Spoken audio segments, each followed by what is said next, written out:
little chance, I will continue on in English. Editor of The Economist. Thank you for your very robust comments, powerful comments. I want to start with your comments about the Vice President's speech yesterday. You said, you pushed back powerfully, as have other German politicians, and you've said Germany won't accept when outsiders interfere in German elections. But President Trump yesterday called the speech brilliant and said he agreed with it. What are the consequences for US-German relations when the American president and vice president have such a categorically different view of European democracy than you do? I think it's important that we understand that Germany is a very strong democracy, and as a strong democracy, we are absolutely clear that the extreme right should be out of political control and out of political decision-making processes, and that there will be no cooperation with them. And we really reject any idea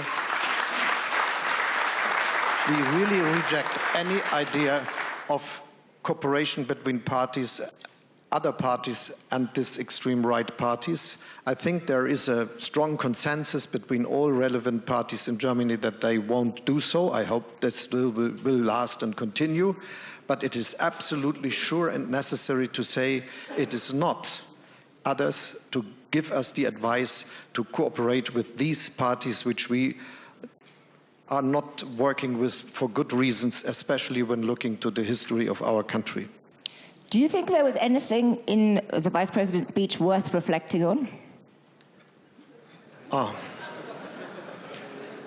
You mean all this very relevant as discussions about Ukraine and security in Europe?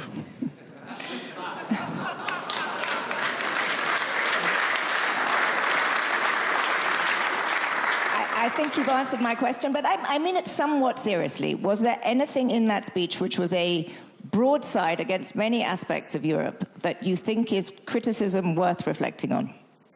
I think, aside of the questions we are discussing here, we should be very clear that free speech in Europe means that you are not attacking others in ways that are against legislation and laws we have in our country.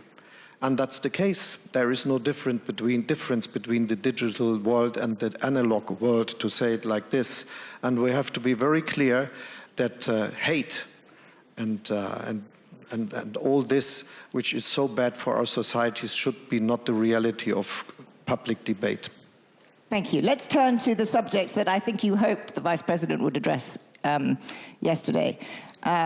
Let's turn first to actually defense spending, which you made some very strong points just now about what you thought needed to be the scale of defense spending and what needed to change in Germany in order to pay for it, particularly the debt brake. Will this be, you said, you said there was a majority in this country after the election.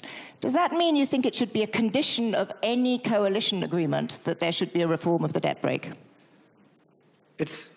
To my point, it's necessary that we change the view we have to these questions since many years. It will be absolutely impossible to finance 2% and even more without changing the debt regulation we have in Germany. It is impossible. And we helped us out of the situation with this extra fund of 100 billion, which gave us the opportunity to do the necessary investments and to have more than 2% of GDP invested into defense now. And we will be able to continue, but this fund ends in 27. And then we have to take a decision for the next future. And it will be not that we raise taxes by 30 billion. And it will be not that we cut investments into streets and railways and investments into the future of our society or in social cohesion because of doing more for defense.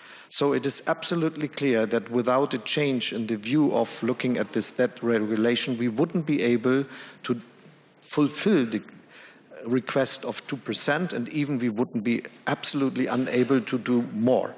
And this is the same with many other countries in Europe, and that's the reason why I said we have to rethink also in Europe the question. And my concrete proposal here is that we think that when it goes over 2%, we have to have something where our criteria of that regulation are not against spending. Absolutely, and you echoed comments made by Ursula von der Leyen yesterday where she proposed something similar. Can I just clarify, though, both on the European side and with the debt brake, is this a permanent change? Should defense spending permanently be excluded from the debt brake? I think it should be for a long time and possibly permanently. We have to discuss this together. But we have to be very clear, it is not for doing new pension schemes. This is something we have to afford with our own capabilities in our countries. But if you look around the world, you will not find too many countries that are able to do even that much for defense if they are not using also their chances for going to finance with sovereign bonds and the like.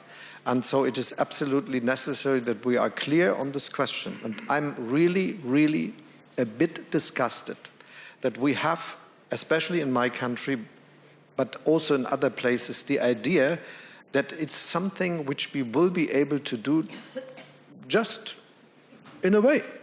It will not happen.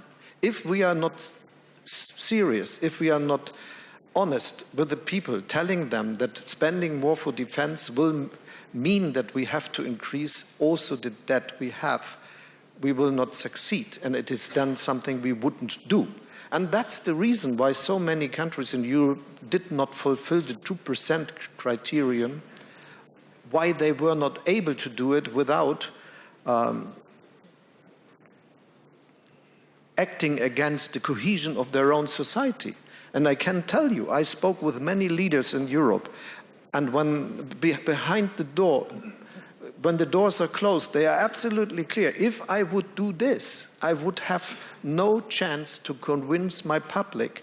And so we have to be honest in this case, and all these not honest debates are the problem for a real decision. They were in the past, and if there would not be, to be very clear, if there would not be this war of aggression of Russia against Ukraine, nearly every country would have said we look for the 2% without doing anything. And this should not happen again, that we meet in Wales, everyone is signing a document about 2% and not doing a bit for getting there. When I started in office as a finance minister, the budget of the defense ministry was 37 billion.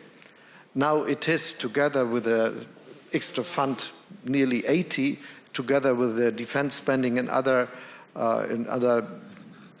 resource like foreign office and so on, it is 90 that we spend. So what sort of an increase we had in the past, we would not have been able to do this without the extra fund, and we will not be able to do it without extra debt.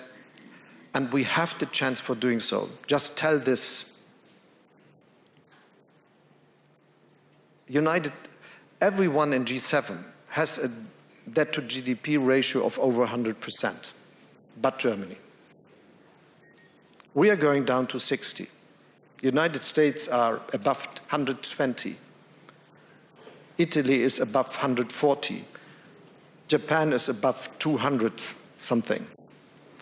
So that's the reality we are facing. We have the strength, we have the power, and we have the economic capabilities to do what is necessary. You've put this very starkly and very clearly, and I think it's a very strong argument you make that politicians have not leveled with their publics. Have you done enough to level with the German public, perhaps before today? Because do you think the German public is ready for the scale of defense increased spending that you say is necessary? Yes, I think so, because there is a broad support for all those saying we should do more. But there is a reason why it did not happen in the past, and this is what I explained. But if we would tell the people this would mean cuttings of 30 billion, 40 billion a year in all the necessary things to be done in the country, they will not agree. So it is the only possibility to do something which is about these regulations we have. Can I just turn in our last questions to something more short-term? President Trump has clearly signaled that he would like to get President Putin around the negotiating table and do this quite quickly. The next weeks, months are going to be very important. You have an election next weekend. if the polls are to be believed, you are unlikely to win this election. This was the same last time. But I won. But you will be Chancellor until a new coalition agreement is formed. For the outside world, how will Germany speak with one voice?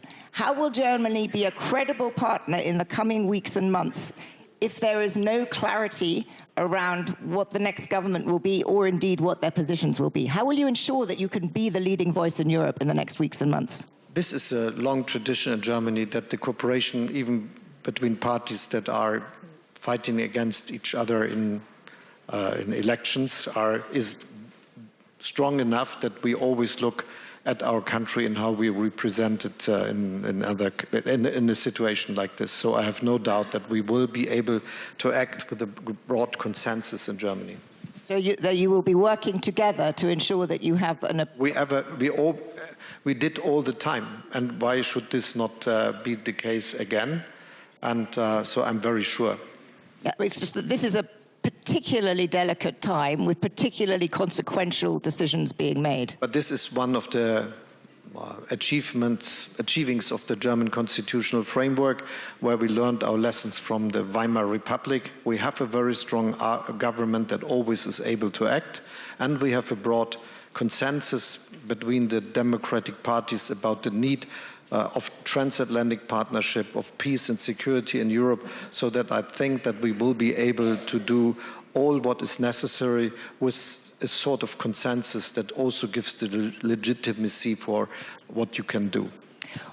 It's unclear from the various comments from the Trump administration precisely what their approach is going to be towards Ukraine and towards Vladimir Putin. But one consistent theme seems to be a greater role for Europe, a less role for America in supporting Ukraine.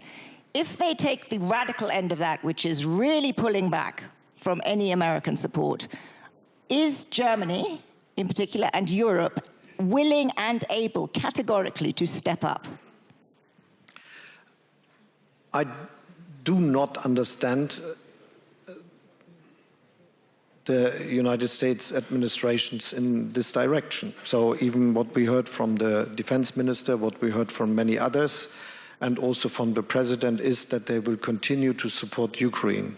This was also what I learned from my talks I had with President Trump when we were discussing especially the situation in Ukraine. And everyone should know, and I think the United States administration knows, that it is also an important and necessary message to Putin that he cannot count on a reduction of the support, because otherwise he would not do the necessary compromises. And so I think a strong Ukraine, which gets our support, a strong message to the Russian president that the support of the United States and of Europe will continue. And then the request for a fair peace that is not a dictated peace is what we should look for and what we can achieve. Because in this meeting we should be very clear that Putin did not reach a relevant of his goals. He was looking for making NATO more weak and getting it more away from him. Now he has Finland and Sweden as new members. Nearly everyone is spending 2% of GDP for defense. We are more looking at defending our countries in Europe if there would be a military aggression against NATO. So this is a complete difference to the time before. Second, he was looking for something of a proxy regime in Ukraine. His wording for this is denazification, but he means that he should control who is the president and what they are doing. This will not happen. Ukraine is now a strong democratic nation on the path to the European Union, which we opened, and which is merit-based, but is a path where they can get to the end and be member of the European Union. And the third is what he always mentions also in the phone calls I had with him, a completely demilitarized Ukraine. But the truth is that Ukraine now has nearly 1 million soldiers under weapons, if you count all together that are relevant for the battlefield, that they are well equipped, or could be better, but they are really equipped by Western munition, arms, and all the kind. And because of this, it's absolutely clear that a post-war Ukraine would have a very strong army. But this leads me to the question, what is what we could get for guaranteeing that Ukraine will not face the next war with Russia some years later? And my view is the first of all is a strong army of Ukraine, which will be over the size of their economy, which they could not afford from the strength of their own economy. So there will be a responsibility in the post-war times for Europe and for the United States and for the international partners and friends of Ukraine to make this happen. And all the sort of security guarantees we give should be designed from this basis. So the key is a strong Ukrainian army, which you help fund and support. But beyond that, there will also be a need for security guarantees. What security guarantees should there be? Do they have to be credible, need to include the US? Yes.